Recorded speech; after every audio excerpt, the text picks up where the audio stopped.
Klāt rudens otrais mēnesis oktobris, kuru tradicionāli pavada lapkritis. Un šīs sausās koku lapas arī ir jāutilizē, lai tās nepaliktu uz visu ziemu parkos, skvēros un puķu dovēs. Pienāk rudens un pašvaldība savās teritorijās vāc rudens lapas. Un tie ir parki, skvēri, laukumi, ceļu sadalošās joslas, ir veloceļu malas un tā tālāk. Ja. Ietves ir atsevišķi ietvu posmi, kur pašvaldība tīra, piemēram, Kūrmais prospektā. Tur tiek vāktas arī rudens lapas.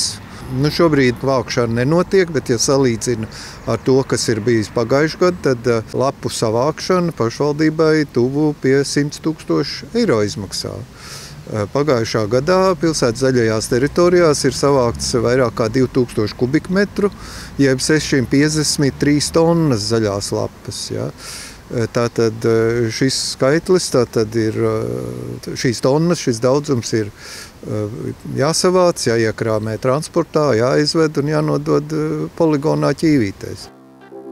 Taču lapu savākšana nav tikai pilsētas atbildība. Par to jārūpējas arī iedzīvotājiem, kuriem pieder privātmājas un cita veida zaļās teritorijas.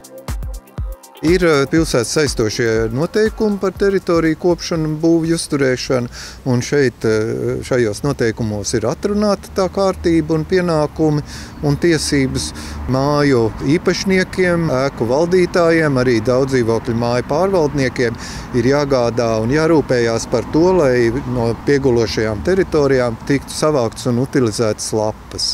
Ir 3 veidi, kā šīs lapas utilizēt. Pirmais ir, ja ir iespējas izmantot kompostēšanas metodi, it sevišķi individuālo māju dārzos, ir pilnīgi iespējams ierīkot kompostēšanas kasti un tajā utilizēt šīs lapas. Pie reizes būs mēslojums pavasarī. Ietaupīsit arī transporta izdevums. Nebūs jāved vai nu uz konteineru, vai nu uz atkritumu poligonu. Otrs variants ir savākt lapas maisos un pašiem aizvest vai nu uz uzņēmuma Eko Baltija vide atkrituma savākšanas laukumu Liepājā, Ezermalas ielā, vai arī uz atkrituma poligonu Dienvidkurzemes novada Ķīvītēs. Abās šajās vietās 500 kg atkrituma vienā reizē var nodot bez maksas. Un trešais variants – noalgot vienu no 2 atkrituma apsaimniekošanas uzņēmumiem, kas apkalpo Liepāju – Eko Baltija vide vai vides pakalpojumu grupa, kas atkritumus izvedīs par maksu.